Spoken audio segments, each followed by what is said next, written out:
Ah, une petite dernière news avant le débrief de ces qualifs de Zandvoort, très perturbé. Hamilton espérait la première ligne avant un drapeau jaune en fin de Q3.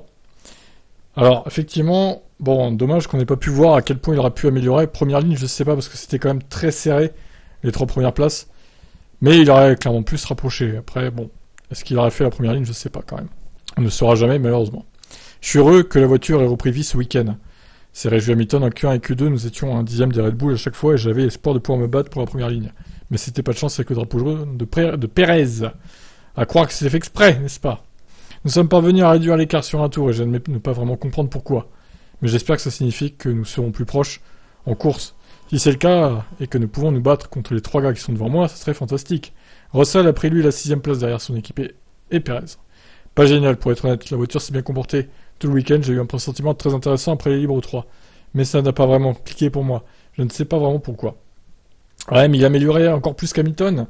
Russell, au final, il aurait pu dépasser Pérez, ça c'est sûr. Et il aurait peut-être pu passer Hamilton aussi, du coup. On ne le saura jamais, encore une fois.